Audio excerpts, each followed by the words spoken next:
ಆತ್ಮೀಯ ಬಂಧುಗಳೇ, ಶ್ರದ್ಧೆಯ ತಂದೆ ತಾಯಂದಿರೇ, ನಲ್ಮೆಯ ಸಾಹಿತ್ಯಾಭಿಮಾನಿಗಳೇ, ಹಿಂದಿನ ಕಗ್ಗದಲ್ಲಿ ಧರೆಯ ಬದುಕೇನದರ ಗುರಿಯೇನು ಫಲವೇನು, ಬರೀ ಬಳಸು ಬಡಿದಾಟ ಬರೀ ಪರಿಭ್ರಮಣೆ ಅನ್ನೋದನ್ನ ಕೇಳಿದ್ವಿ. ಈ ಒಂದು ಕಗ್ಗದಲ್ಲಿ ಈ ಪ್ರಪಂಚದ ಒಂದು ಸೃಷ್ಟಿಗೆ ಕಾರಣ ಏನು, ಇದಕ್ಕೆ ಇರುವಂತಹ ಮೂಲಾಧಾರ ಯಾವುದು, ಸುಖ ದುಃಖ ಇವುಗಳೇನಾ ಅಥವಾ ಇನ್ನೇನಾದರೂ ಇದೆಯಾ? ಇಲ್ಲಿ ಪ್ರತಿದಿನ ಪ್ರತಿ ಕ್ಷಣ ಬದಲಾಗುವಂತಹ ಈ ಪ್ರಪಂಚ ಯಾವುದರಿಂದ ಆಗಿದೆ? ಸುಖದಿಂದಲೋ ಅಥವಾ ದುಃಖದಿಂದಲೋ ಅಂತ ಕೇಳ್ತಾ ಇದ್ದಾರೆ ಮಾನ್ಯ DVG ಅವರು. ಇಲ್ಲಿ ಇರುವಂತಹ ಬಹಳಷ್ಟು ಭಾವನೆಗಳು ಶಾಶ್ವತವಲ್ಲ.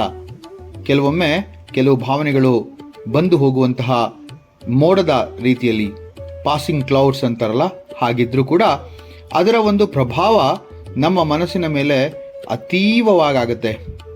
ಅಂತಹ ಒಂದು ಸುಂದರವಾದಂತಹ ಈ ಕಗ್ಗವನ್ನು ನೋಡೋಣ. ಕಗ್ಗ 28 ಹೀಗಿದೆ.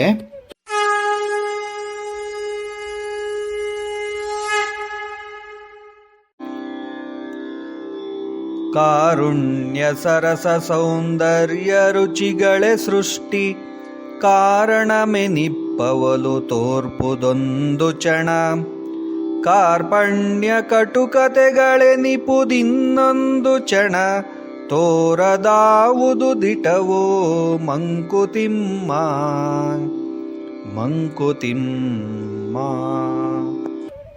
ಅನುಕಂಪ, ವಿನೋದ, ಸೌಂದರ್ಯಗಳೇ ಈ ಸೃಷ್ಟಿಯ ಮೂಲ ಅಂತ ಅನಿಸಿದ್ರೆ, ಕೆಲವೊಮ್ಮೆ ಇದು ಬಡತನ, ಜಿಪುಣತನ, ಕಷ್ಟ, ಕಾರ್ಪಣ್ಯಗಳು, ಕ್ರೂರತೆಗಳು ಈ ಸೃಷ್ಟಿಯ ಕಾರಣ ಅಥವಾ ಮೂಲ ಅನ್ನಿಸ್ದಲೇ ಇರಲ್ಲ. ಈ ಎರಡರಲ್ಲಿ ಯಾವುದು ಸತ್ಯ ಅಂತ ತಿಳಿತಾ ಇಲ್ಲ ಅಂತಾರೆ DVG ಅವರು. ಕಾರುಣ್ಯ ಸರಸ ಸೌಂದರ್ಯ ರುಚಿಗಳೇ ಸೃಷ್ಟಿ ಅಂತ ಒಂದ್ಸತಿ ಅನ್ಸಿದ್ರೆ, ಕಾರ್ಪಣ್ಯ ಕಟುಕತೆಗಳೆನಿಪು ಎಷ್ಟೊಂದು ಕಾರ್ಪಣ್ಯಗಳು, ಕಟುಕತೆಗಳು ಇನ್ನೊಂದು ಕ್ಷಣ ಅಂತ ಅನ್ಸುತ್ತೆ ಅಂತ ಹೇಳ್ತಾರೆ. ಇನ್ನೊಂದು ಸಲ ಬಡತನ, ಜಿಪುಣತನ, ಕ್ರೂರತನ ಈ ಸೃಷ್ಟಿಯ ಉದ್ದೇಶ ಅಂತ ಅನಿಸ್ಬಿಡುತ್ತೆ. ಒಂದಂತೂ ಸತ್ಯ, ಸೃಷ್ಟಿಯ ರಹಸ್ಯವನ್ನ ತಿಳಿಯೋದು ಅಸಾಧ್ಯ, ಕಷ್ಟ ಸಾಧ್ಯ ಅಂತಾನೆ ಹೇಳ್ಬೋದು. ಪ್ರಪಂಚದ ಮೇಲಿರುವ ಎಲ್ಲಾ ಚರಾಚರ ವಸ್ತುಗಳಲ್ಲೂ ಕೂಡ ಇದು ಗೋಚರಿಸುತ್ತೆ. ಮನುಷ್ಯನ ಜೀವನದಲ್ಲಿ ಸುಖ ದುಃಖ ಎನ್ನುವುದು ನಾಣ್ಯದ ಎರಡು ಮುಖಗಳಿದ್ದಂತೆ. ಶಂಕರ ಭಗವತ್ಪಾದರು ಅವರ ಭಜಗೋವಿಂದಂ ಗೀತೆಯಲ್ಲಿ ಹೇಳ್ತಾರಲ್ವಾ, ಇಹ ಸಂಸಾರೇ ಬಹುದುಸ್ಸಾರೆ ಅಂತ ಹೇಳ್ತಾರೆ. ಈ ಒಂದು ಪ್ರಪಂಚ ದುಃಖದ ಒಂದು ಆಗರ. ಇಲ್ಲಿ ದುಃಖ ಶಾಶ್ವತವಾದ್ರೂ ಕೂಡ ಬದುಕಿನ ಆ ಸುಖದ ಕೆಲವು ಕ್ಷಣಗಳು ಜೀವನದ ಆಸರೆ ಅಂತ ಹೇಳಿದ್ರೆ ತಪ್ಪಾಗಲ್ಲ. ಸುಖದ ಬೆನ್ನಲ್ಲೇ ದುಃಖ, ಹಾಗೆ ದುಃಖದ ಬೆನ್ನಲ್ಲೇ ಸುಖ. ಮನುಷ್ಯ ಈ ಸುಖ ದುಃಖಗಳ ಜಾಲದಲ್ಲಿ ಏಕೆ ಸಿಲ್ಕೊಂಡಿದ್ದಾನೋ ಗೊತ್ತಿಲ್ಲ. ಇದಕ್ಕೆಲ್ಲ ಕಾರಣ ಏನು ಅಂತಂದ್ರೆ, ಆತನಲ್ಲಿ ಮನೆ ಮಾಡಿರುವಂತಹ ಅಹಂಕಾರ ಅಂತಲೇ ಹೇಳ್ಬೋದು. ನಾನು, ನನ್ನಿಂದ, ನನ್ನದೇ ಎನ್ನುವುದು ಮನುಷ್ಯನಲ್ಲಿ ಬೇರೂರಿದಾಗ ಜೀವನ ಅಷ್ಟು ಸುಖಮಯವಾಗಲ್ಲ. ಬದುಕಿನಲ್ಲಿ ಈ ತರನಾದಂತಹ ಸುಖದಿಂದ ದುಃಖ, ದುಃಖದಿಂದ ಸುಖ ಹೀಗೆ ಬದಲಾಗ್ತಾ ಇದ್ರೆ ಇವೆರಡರಲ್ಲಿ ಯಾವುದು ಸತ್ಯ, ಯಾವುದು ದಿಟ್ಟ ಅನ್ನೋದು ಗೊತ್ತಾಗ್ತಿಲ್ಲ ಅಂತಾರೆ ಮಾನ್ಯ DVG ಅವರು. ತುಂಬಾ ಜೋರಾಗಿ ನಗ್ತಾ ಇದ್ರೆ ದೊಡ್ಡವರು ಹೇಳ್ತಾರಲ್ವಾ, ತುಂಬಾ ನಗ್ಬೇಡ್ವೋ ಹತ್ತು ಬಿಡ್ತೀಯಾ ಅಂತ. ಅದೇ ಯೋಚನೆ ಮಾಡಿ, ತುಂಬಾ ಅಳ್ತಾ ಇದ್ರೆ ಯಾರಾದರೂ ಹೇಳ್ತಾರಾ ತುಂಬಾ ಅಳ್ಬೇಡ ಮುಂದೆ ನಗ್ತೀಯಾ ಅಂತ. ಆದ್ರಿಂದ ನಾವು ಇದರಿಂದ ಅರ್ಥ ಮಾಡ್ಕೋಬಹುದು, ದುಃಖ ಶಾಶ್ವತ, ಆದರೆ ಸುಖದ ಅಲೆಗಳು ಆ ಶಾಶ್ವತ ದುಃಖವನ್ನ ಎಷ್ಟೋ ಸಾತಿ ಅಳಿಸಿ ಹಾಕಿದ್ದು ಕೂಡ ಇದೆ. ಕಷ್ಟ ಸುಖಗಳು ಬರುವುದಕ್ಕೆ ಕಾರಣವನ್ನು ಹುಡುಕ್ತಾ ಹೋದ್ರೆ ಮನುಷ್ಯನ ಅರಿವಿಗೆ ಬರುವುದು ಒಂದು ವಿಶ್ಲೇಷಣೆ. ನಮಗೆ ಮಮಕಾರವಿದ್ರೆ ಆ ಮಮಕಾರ ಹಿತವಾಗಿದ್ರೆ ಸುಖ ಅನ್ಸುತ್ತೆ, ಅದೇ ಮಮಕಾರ ಅಹಿತಕರವಾಗಿದ್ರೆ ದುಃಖ ಅನ್ಸುತ್ತೆ. ಅಂದ್ರೆ ಸುಖ ದುಃಖಗಳೆರಡು ಬಹಳಷ್ಟು ಬಾರಿ ಬರೀ ಭಾವನೆನ ಹಾಗಾದ್ರೆ ಅನಿಸ್ದಲೇ ಇರಲ್ಲ. ನಿರ್ಮೋಹಿಯಾಗಿ ಸುಖ ದುಃಖಗಳನ್ನ ಸಮನಾಗಿ ನೋಡುವವನಿಗೆ ಈ ಭಾವನೆಗಳು ಕಾಡಲ್ಲ. ಅವನನ್ನೇ ಅಲ್ವೇ ನಾವು ಸ್ಥಿತಪ್ರಜ್ಞ ಅಂತೇವೆ.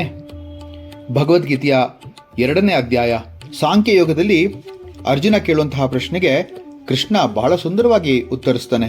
ಯಂ ಹೀನ ವ್ಯತಯಂತೇತೆ ಪುರುಷಂ ಪುರುಷರ್ಷಭ ಸಮದುಃಖ ಸುಖಂ ಧೀರಂ ಸೋಮೃತತ್ವಾಯ ಕಲ್ಪತೆ ಅಂತ ಹೇಳ್ತಾನೆ. ಅಂದ್ರೆ ಸುಖ ದುಃಖಗಳನ್ನು ಸಮನಾಗಿ ತಿಳಿಯುವ ಧೀರ ಪುರುಷನನ್ನು ಈ ಇಂದ್ರಿಯ ಮತ್ತು ವಿಷಯಗಳ ಸಂಯೋಗವು ವ್ಯಾಕುಲಗೊಳಿಸುವುದಿಲ್ಲ. ಅವನು ಮೋಕ್ಷಕ್ಕೆ ಯೋಗ್ಯನಾಗಿರುತ್ತಾನೆ ಅಂತ ಭಗವಂತ ಕೃಷ್ಣ ಹೇಳ್ತಾನೆ. ಆಸೆಯೇ ದುಃಖಕ್ಕೆ ಮೂಲ ಅಂತ ಭಗವಾನ್ ಬುದ್ಧರು ಕೂಡ ಹೇಳಿಲ್ವೇ? ಆಸೆಯ ಮೂಟೆಯನ್ನು ಹೊತ್ತವ ತನ್ನ ಗುರಿಯನ್ನು ತಲುಪಲಾರ. ಆಸೆಯಿಂದ ಪರಮಹಿತ ಸುಖಕ್ಕಿಂತ ದುಃಖ ಕಷ್ಟಗಳೇ ಹೆಚ್ಚು. ಶಿವಶರಣರ ಯುಕ್ತಿ ಈ ವಿಚಾರದಲ್ಲಿ ಎಷ್ಟು ಸೂಕ್ತ ಅಂತ ಅನ್ಸ್ಬಿಡುತ್ತೆ. ಬಡತನಕ್ಕೆ ಉಂಬುವ ಚಿಂತೆ, ಉಂಬುವುದಾದರೆ ಉಡುವ ಚಿಂತೆ, ಉಡುವುದಾದರೆ ಮನೆಯ ಚಿಂತೆ, ಮನೆಯಾದರೆ ಮಡದಿ ಚಿಂತೆ. ಎಷ್ಟು ಸುಂದರವಾಗಿದೆ ನೋಡಿ. ನಮ್ಮ ಆಸೆಗಳಿಗೆ ಮಿತಿಯೇ ಇಲ್ಲ. ಎಲ್ಲಿಯವರೆಗೆ ಮನುಷ್ಯನಿಗೆ ಅವನ ಯೋಗ್ಯತೆ ಮತ್ತು ಸಾಮರ್ಥ್ಯದ ಅರಿವಾಗಲ್ಲ, ಅಲ್ಲಿಯವರೆಗೆ ಅವನು ಆಸೆಗಳ ಸಂಕೋಲೆಯಿಂದ ಮುಕ್ತನಾಗೋದಕ್ಕೆ ಆಗೋದೇ ಇಲ್ಲ. ಅಹಂಕಾರದಿಂದ ಮುಕ್ತಿ ಪಟ್ಟವ ದೈವತ್ವವನ್ನ ಆಸ್ವಾದಿಸ್ತಾನೆ ಅಂತ ಹೇಳ್ತಾರೆ.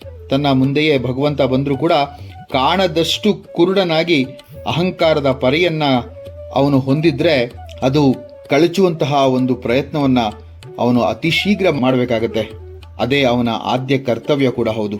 ಕೇವಲ ಅಜ್ಞಾನದಿಂದ ವಸ್ತುಗಳ ವಿಷಯಗಳ ಪರಿಚಯ, ಪೂರ್ವಾಪರಗಳ ವಿವೇಚನೆ ಸರಿಯಾಗಿ ಆದಲ್ಲಿ ತೃಪ್ತಿಯ ಒಂದು ಭಾವ ಬಂದಾಗ ಸುಖ ದುಃಖಗಳನ್ನ ಸಮನಾಗಿ ತೆಗೆದುಕೊಳ್ಳಲು ಮನುಷ್ಯನ ಮನಸ್ಸಿಗೆ ಸಾಮರ್ಥ್ಯ ಮತ್ತು ಶಕ್ತಿ ಎರಡೂ ಬರುತ್ತೆ. ಆ ಬಂದಾಗ ಅವನಿಗೆ ನೆಮ್ಮದಿ ಸಿಗುತ್ತೆ. ಆಗ ಮನುಷ್ಯನ ಜೀವನ ಸಾರ್ಥಕತೆ ಕಡೆ ಹೊರಡುತ್ತೆ. ಲೋಕಕಾರಿಯಾಗುತ್ತಾ ಮನುಷ್ಯ ತನ್ನ ಪ್ರಯಾಣವನ್ನ ಮುಂದುವರಿಸ್ತಾನೆ. ಅಲ್ಲಿಗೆ ಅವನ ಒಂದು ಜೀವನ ಸಾರ್ಥಕ ಅಂತ ಅನ್ಸುತ್ತೆ. ಜೀವನ ಸಾರ್ಥಕ ಅನಿಸ್ಲೇಬೇಕಾ? ಹಾಗಾದ್ರೆ ಹೌದು ಅಂತಾರೆ ಮುಂದಿನ ಕಗ್ಗಗಳಲ್ಲಿ ಡಿ ವಿಜಿ ಅವರು. ಮತ್ತೊಂದು ಕಗ್ಗದೊಂದಿಗೆ ಭೇಟಿ ಆಗ್ತೇನೆ. ನಮಸ್ಕಾರ.